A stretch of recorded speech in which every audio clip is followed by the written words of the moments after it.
Welcome back. Panelists here. Quite a bit to talk about. Former Florida Congressman Carlos Curbelo, now an NBC News political analyst. Former Missouri Senator Claire McCaskill, also an NBC News political analyst. First time Meet the Press panelists. Welcome. Thank you. Thank you. NBC News White House correspondent Kristen Welker and Dan Balls, the chief correspondent for The Washington Post. I'm going to let Peter Baker set up the conversation for us. Here's what he wrote after the release of the report. Once released, the Mueller report will transform the political landscape, fueling calls for the president's impeachment or providing him fodder to claim vindication, or possibly, in this live-in-your-own-reality moment, both at the same time. I was thinking about this today. Carlos and Claire, you both were on the campaign trail in 2018. Both were asked about Mueller all the time, and I'm guessing you both said, we want to wait for the Mueller report. Mueller report is here. How are folks in Missouri, you think, receiving it this morning? Yeah, I got to tell you the truth. I think they're not as focused on it as we are. I'm not surprised. I honestly believe that people who will decide the presidential election in 2020, Mueller's not going to be at the top of their list. And I think that's one of the things that the candidates need to keep in mind, that this isn't as big a deal in people's lives as it is for all of us who have followed it very closely. Having said that, I just think the Democratic Party has to be very careful here and focus on what's hiding in plain sight. Over 17 members of the Trump campaign, advisors or officials, had over 100 contacts with one of our biggest foreign enemies in the world during the campaign. That is extraordinary. And 36 people were charged, and 6 of them were officials of the Trump campaign. Over 200 charges were brought. Focusing on the report, I think we got to be very careful and not lose sight that what the American people need to be reminded of is this is really bad stuff.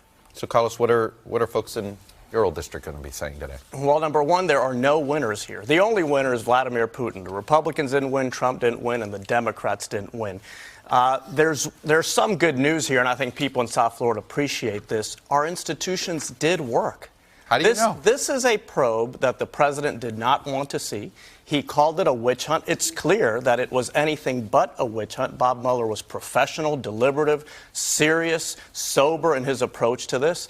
And now this is going to, at some point, it's going to be made open to the public for people to analyze, to see, and to opine on. This is a big deal. This is something we take for granted in this country. It does not happen in Venezuela and Cuba and other parts of the world. All right, where's the White House? Well, first of all, the president hasn't tweeted about this yet. He sent out a few tweets this morning saying, have a great day.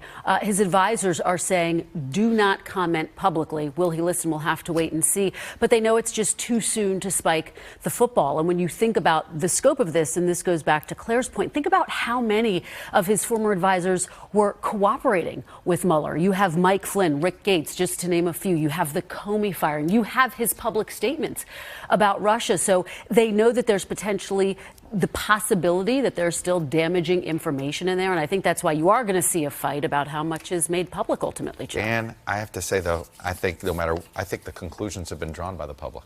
I don't know what would have to be in this report that you think would change the mindset of the public. Well, I have no idea unless he lays out a case on obstruction of justice and in a sense, hands it on a platter to the House Judiciary Committee to go forward with it. I'm not saying we should expect that, but I expect just the opposite. I think it's what Chuck Rosenberg outlined. He'll put all the facts in there, and you decide if it is. I think on that front, people have already decided. I mean, I think that, Senator, you're absolutely right. For most people, this is not top of mind, and to the extent it is, they already know what they think about him and about what happened. And so I think the test going forward will be how the Democrats in the House handle the further investigations. I think there's an important question here. So we know the president's base is never going to abandon him. But what happens to the Democratic base if the worst that has come out of this is the indictments that we've already seen? We know that for a lot of Democrats, this was going to be the way to get rid of Donald Trump. This was an instrument, the Mueller probe, to kind of overturn the 2016 election that a lot of people couldn't explain after it happened. If the worst that we see is these indictments, is that base going to be deflated? And also swing voters, right? Those suburban districts that I know really well. Those swing voters, if Democrats try to take this into overtime, is the fatigue worse, and do people start abandoning Democrats? I think your point's a good point. I think Democrats have to be careful. But, you know, you said this isn't like Venezuela. Let's be really clear here. If they use executive power and executive privilege to keep part of this from the public, what we've had in this country is a respect for the rule of law and a line between the executive power and the rule of law. Trump has crossed that norm and behaved in bizarre ways repeatedly. And if the report focuses on that, it is a little bit like Venezuela and these countries where the president controls the rule of law. We don't let our president control the rule of law. And if he tried to here, I think it will have non-ending consequences for the president. Kristen, Emmett Flood is basically the White House lawyer that may be the one interacting the most with this. Is he really going to be able to read this report before Gerald Nadler? That is their expectation. They really do get to think that they get to see the report first. And constitutionally, I guess they do. They think so, because they do think there are significant questions about executive privilege.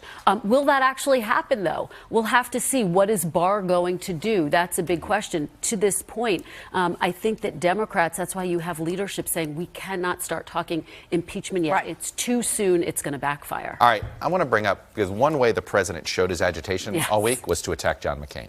It is directly related to Mueller. He somehow thinks that it's all John McCain that got James Comey to investigate.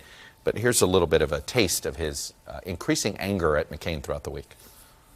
I was never a fan of John McCain, and I never will be. Not my kind of guy. Badly hurting the Republican Party, badly hurting our nation. He was horrible what he did with repeal and replace. It was what he did to the Republican Party and to the nation, but you shouldn't have brought it up. Actually, I thought you weren't supposed to bring it up, but that's okay, you know, fake news. It was interesting there, the president not expecting the McCain question. I want to ask the two of you about McCain here, because McCain is now better to invoke with Democrats than it is Republicans, and you can't invoke McCain with certain base Republicans. You heard that. First, I want to ask you, what do the other senators really think when they hear the president trash John McCain? It hurts everybody's heart. You know, listen, John McCain and I had battles. He battled with all of us at one time or another. But he was an incredible man. And what he went through, I don't know what's wrong with this guy. How do you punch down to someone who is a POW and is dead?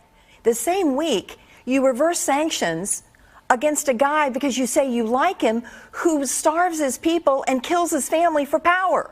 It is beyond weird, and I think it shows some real mental problems with this president that he feels the need to go after somebody who is dead. Carlos, there is a virus in a part of the Republican Party that cheers this.